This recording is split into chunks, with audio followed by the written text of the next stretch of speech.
कि जलते घर को देखने वाले फूस का छप्पर आपका है, उसके पीछे तेज हवा आया, आगे मुकद्दर आपका है, और तेरे कत्ल पे मैं भी चुप था, मेरा नंबर अब आया, और मेरे कत्ल पे तू भी चुप है, अगला नंबर आपका है। तो ये भूल जाते हैं शहरों में रहने वाले लोग कि हमारे ऊपर अत्याचार नहीं होंगे। वो भूल जाते हैं इस बात को कि गांव में अगर बलात्कार हो रहा है तो उससे हमारा लेना देना क्या। वो भूल जाते हैं कि जब रिजर्वेशन की लड़ाई हो रही है तो उस रिजर्वेशन की लड़ाई में उन्हें भी शामिल होना पड़ेगा, क्योंकि आने वाली पीढ़ियों को जवाब देना है।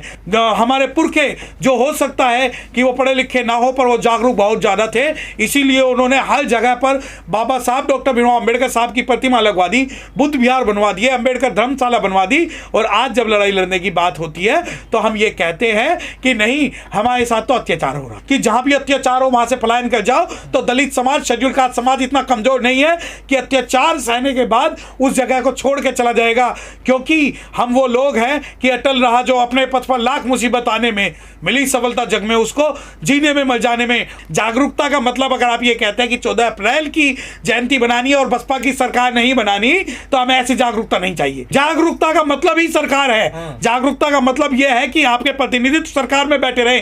जागरूकता का मतलब राजनीतिक जागरूकता भी है। जागरूकता का मतलब केवल ये नहीं है कि हमें सिर्फ 14 अप्रैल की जयंती को सेलिब्रेट करना है या भगवान बुद्ध के बुद्ध जयंती को सेलिब्रेट करना। जागरूकता का पहला नियम है कि आपको सरकार बनानी पड़ेगी कि political power is a master key which can open any door of the progress. देखिए, जिस अलीगढ़ में आप सोसाइटी की बात कर रहे हैं, अत्याचार की जब बात होती है तो बाबा साहब डॉक्टर भीमराव अंबेडकर साहब ने कहा था कि जुल्म करने से जुल्म सहने वाला ज्यादा जो है मुलजिम होता है। तो जो जुल्म सह रहे हैं उसकी परिभाषा में गांव और शहर फिट नहीं बैठता। अब जब आप बात कर रहे हैं अलीगढ़ की जिस सोसाइटी की, अब आप ये देखिए कि हमारे जो बुद्धिजीवी वर्ग है, चाहे उसमें मैं ही शामिल क्यों ना हूं, ये सोचते हैं कि इनका जो मिशन मूवमेंट का मतलब सिर्फ इतना है कि 14 अप्रैल की जयंती बनाना है या बुद्ध पूर्णिमा मनानी है। वो भूल जाते हैं कि जब दूसरे पर अत्याचार होता है तो तब वो घरों से बाहर नहीं निकलते, और वो भूल जाते हैं कि जलते घर को देखने वाले फूस का छप्पर आपका है, कि जलते घर को देखने वाले फूस का छप्पर आपका है, उसके पीछे तेज हवा आया, आगे मुकद्दर आपका है, और तेरे कत्ल पे मैं भी चुप था, मेरा नंबर अब आया, और मेरे कत्ल पे तू भी चुप है, अगला नंबर आपका है। तो ये भूल जाते हैं शहरों में रहने वाले लोग कि हमारे ऊपर अत्याचार नहीं होंगे। वो भूल जाते हैं इस बात को कि गांव में अगर बलात्कार हो रहा है तो उससे हमारा लेना देना क्या। वो भूल जाते हैं कि जब रिजर्वेशन की लड़ाई हो रही है तो उस रिजर्वेशन की लड़ाई में उन्हें भी शामिल होना पड़ेगा, क्योंकि आने वाली पीढ़ियों को जवाब देना है। परंतु जब अब अत्याचार हो गया तो अत्याचार का जो मुद्दा है वो क्या है कि उन्होंने 14 अप्रैल की और बुद्ध पूर्णिमा की जयंती नहीं मनाने दी। अच्छा, आपका मिशन मूवमेंट सिर्फ यहीं तक सीमित हो गया कि 14 अप्रैल की जयंती बनानी, उन्होंने नहीं बनाने दी। अरे अगर उन्होंने नहीं बनाने दी तो आप कानूनी प्रक्रिया आपने क्या की? क्या जब आप बात करते हैं कि उन्होंने बनाने नहीं दी और आपने बनने नहीं दी, आपने क्या एक्शन का रिएक्शन किया? अब जब आप इसको कहते हैं कि अत्याचार है और हम घर छोड़ के जा रहे हैं, तो बाबा साहब डॉक्टर भीमराव अंबेडकर साहब ने ये कहा था, बात का कोई भी इस समस्या का समाधान नहीं है कि आप घर छोड़कर चले जाएं, इससे अत्याचार जो है वो खत्म नहीं होगा। और दूसरी बात ये कि जब आप कहते हो कि शहरों में भी अत्याचार होने लगे, तो भैया भारत एक ऐसी जगह है जहां शहर और गांवों में अत्याचार के मामले में कोई अंतर नहीं है। इवन मैं बता रहा हूं कि दिल्ली जैसे राज्यों में भी अत्याचार होते हैं। सर, आपने कहा प्रशासन या कानूनी कार्रवाई क्या की, वो तो कह रहे हैं कि हमने परमिशन मांगी थी प्रशासन से, परमिशन ही नहीं दी हमको। अगर हम मनाने गए पार्क में तो उन्होंने वहां पानी भर दिया। देखिए, कोई भी संवैधानिक कार्य करने के लिए परमिशन की आवश्यकता नहीं होती।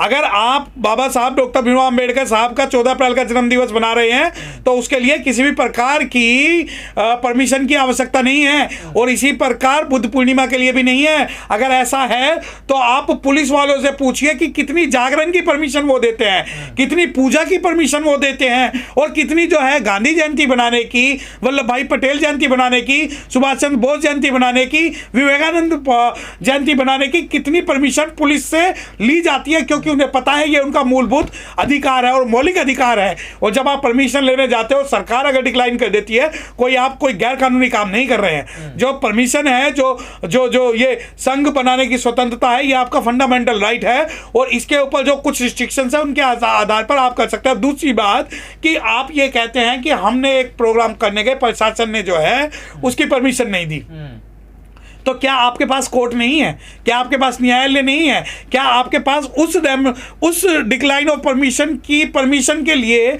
या अपील के लिए कोई दूसरे फोरम नहीं है?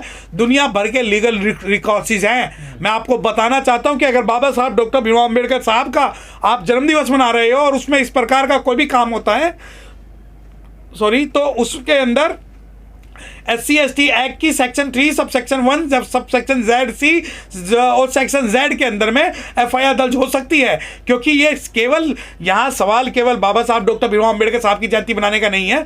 सवाल यहाँ पर यह है कि आप लोगों को जब उन्होंने परमिशन कैंसिल कर दी तो आपने उसके बाद क्या किया, यह सवाल है। लेकिन सर, जब इतने मजबूत लोग जो गाड़ी घोड़े से, जिनके पास करोड़ों का वहाँ घर बना हुआ, उन लोगों का उत्पीड़न हो रहा, तो जो लोग गरीब हैं, दबे कुचले, उनका क्या होगा? देखिए, अगर आप उन्हें मजबूत मानते हो तो आपको अपने जो तथ्य हैं उन्हें आप सुधार लीजिए। यहाँ तो भारत के राष्ट्रपति तक को मंदिर में घुसने नहीं दिया था, यहाँ भारत के राष्ट्रपति तक को मंदिर में नहीं घुसने दिया था, और सिटिंग IAS IPS को जेल में ये लोग डाल देते हैं। और रही बात, अगर आप 4 दीवारें बनाने को अगर आप ये सोचते हैं मजबूत हैं, गाड़ी लेने को मजबूत है, तो जिस समाज का प्रतिनिधित्व आप करते हो या जिस समाज का आप प्रतिबिंब हो, वो पूरा समाज मजबूत जब होगा तभी आपकी मजबूती मानी जाएगी, अदरवाइज आप मजबूत नहीं माने जाएंगे। आप कहते हैं कि चलो ठीक है, आप पैसे से मजबूत है। अगर आप पैसे से मजबूत हैं तो आपने कितने एडवोकेट इस लड़ाई को लड़ने के लिए हायर किए, ये बताइए? कितने मुकदमे आपने कोर्ट में दर्ज किए? कितना आपने हाई कोर्ट का अप्रोच किया? कितना सुप्रीम कोर्ट का अप्रोच किया? तो जब आप ये कहते हैं कि हमारे ऊपर अत्याचार हो गया और अब पूरी दुनिया लड़ाई लड़ने के लिए आए, तो मैं आपको बताना चाहता हूं कि हमें अपनी लड़ाई खुद लड़नी पड़ेगी। इस लड़ाई को लड़ने के बाद जो जितने रिसोर्सेज हैं, आप कह रहे थे कि भाई वो इतने साधन संपन्न लोग हैं, तो साधन संपन्न लोग हैं तो मुझे बताइए कि साधन संपन्न लोगों के परिवार में से वो साधन संपन्न लोगों में ने कितने धरने प्रदर्शन किए हैं इस परमिशन डिक्लाइन होने के बाद? कितना SC/ST एक्ट में मुकदमे दर्ज किए हैं? अगर पुलिस नहीं दर्ज करती तो आपने 156(3) क्यों नहीं लगाई? स्पेशल कोर्ट क्यों नहीं गए? आपने ज्ञापन क्यों नहीं दिया? क्या ये चीजें हुई? ये चीजें नहीं हुई। और मैं आपको बताना चाहता हूं कि शिक्षित होने का मतलब यह नहीं है कि आप जागरूक हो। बाबा साहब डॉक्टर भीमराव अंबेडकर जब कहते हैं कि शिक्षित बनो, तो उनके कहने का मतलब यह बिल्कुल नहीं था कि आप जो है PhD करो, समाज की लड़ाई ना लड़ो। आज शिक्षित होने का मतलब है जागरूक होना। हमारे पुरखे जो हो सकता है कि वो पढ़े लिखे ना हो, पर वो जागरूक बहुत ज़्यादा थे, इसीलिए उन्होंने हर जगह पर बाबा साहब डॉक्टर भीमराव अंबेडकर साहब की प्रतिमा लगवा दी, बुद्ध विहार बनवा दिए, अंबेडकर धर्मशाला बनवा दी। और आज जब लड़ाई लड़ने की बात होती है तो हम ये कहते हैं कि नहीं, हमारे साथ तो अत्याचार हो रहा है। पर सर, ये तो जागरूक लोग थे, बाबा साहब के मिशन को आगे बढ़ा रहे थे, बाबा साहब की बात कर। देखिए, अगर वही तो मैं बता रहा हूं कि अगर आप सरकारी नौकरी पाने को जागरूकता मानते हैं, उस सरकारी नौकरी एक मात्र क्राइटेरिया आप मानते हैं कि जिसे जागरूक होने के लिए, तो आप तो पूरे समाज पे उंगली नहीं उठा पाएंगे। मैं आपको बताना चाहता हूं कि उत्तर प्रदेश वो जगह है जहां 4 बार बहन कुमारी मायावती जी की शासन में बहन कुमारी मायावती जी मुख्यमंत्री बनी, और उस वक्त शासन के अंदर कोई इस प्रकार की अगर एक भी शिकायत आई हो तो हमें बताइए। जागरूकता का मतलब अगर आप ये कहते हैं कि 14 अप्रैल की जयंती बनानी है और बसपा की सरकार नहीं बनानी, तो हमें ऐसी जागरूकता नहीं चाहिए। जागरूकता का सरकार भी बनानी पड़ेगी। जागरूकता का मतलब ही सरकार है। जागरूकता का मतलब यह है कि आपके प्रतिनिधित्व सरकार में बैठे रहे। जागरूकता का मतलब राजनीतिक जागरूकता भी है। जागरूकता का मतलब केवल ये नहीं है कि हमें सिर्फ 14 अप्रैल की जयंती को सेलिब्रेट करना है या भगवान बुद्ध जयंती को सेलिब्रेट करना। जागरूकता का पहला नियम है कि आपको सरकार बनानी पड़ेगी कि political power is a master key which can open any door of the progress. जब बाबा साहब इस बात को कहते हैं तो आपको, जब तक आप अपनी राजनीतिक शक्ति, राजनीतिक एक रूपता दुनिया में नहीं दिखाएंगे, तब तक आपको जागरूक नहीं कहा जा सकता। लेकिन सामाजिक आंदोलन को तो मजबूत कर रहे हैं ना वो। देखिए, सामाजिक आंदोलन को मजबूत करने के लिए मैं आपको एक उदाहरण देना चाहता हूं कि महाराष्ट्र के अंदर सामाजिक आंदोलन बहुत मजबूत है। वहां हर व्यक्ति बुद्धिस्ट है, हर व्यक्ति अम्बेडकराइट है।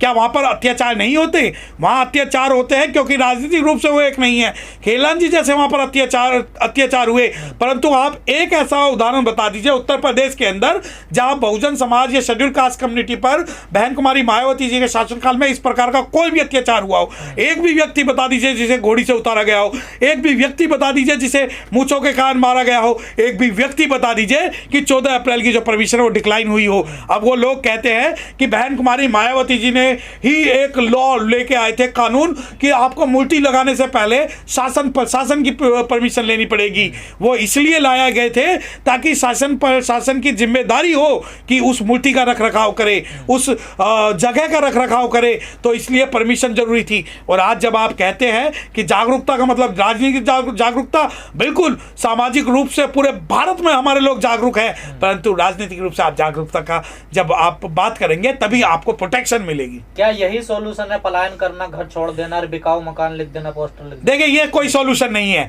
कायरो के लिए इस दुनिया में कोई जगह नहीं है। बाबा साहब डॉक्टर भीमराव अंबेडकर साहब भी कहते थे कि हमें जो है जो शेरों की टीम बनानी है, हमें लड़ाई लड़नी है, शिक्षित बनो, संघर्ष करो और संगठित रहो। अगर आप उस बात को कहते हैं कि हम पलायन कर रहे हैं, पलायन का पोस्टर लगा रहे हैं, अरे भाई एक बात बताइए कि अगर दूसरी जगह पर आप पे अत्याचार होगा फिर वहां से कहां जाएंगे आप? आपकी जो लड़ाई है ये आपकी व्यक्तिगत लड़ाई नहीं, सामाजिक लड़ाई है। अगर आप 1 करोड़ रुपए का मकान बेच सकते हैं तो आप 10, 20, 50 हजार रुपए अपने और अपने समाज के स्वाभिमान और मान स्वाभिमान के लिए कोर्ट में जाकर लड़ाई भी लड़ सकते हैं। अगर आप ये एग्जाम्पल क्रिएट करना चाहते हैं कि जहां भी अत्याचार हो वहां से पलायन कर जाओ, तो दलित समाज, शेड्यूल कास्ट समाज इतना कमजोर नहीं है कि अत्याचार सहने के बाद उस जगह को छोड़ के चला जाएगा।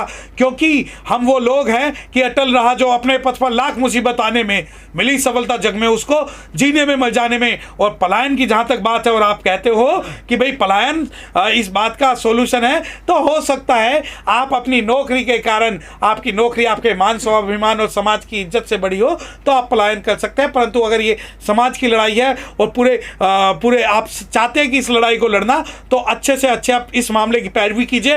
हाई को आप SC ST के मुकदमे दर्ज करवाइए, अगर वहाँ स्पेशल कोर्ट में जाइए, हाई कोर्ट जाइए, सुप्रीम कोर्ट जाइए, आपका समाज आपके साथ खड़ा है। परंतु पलायन करना कोई भी समझदारी नहीं है।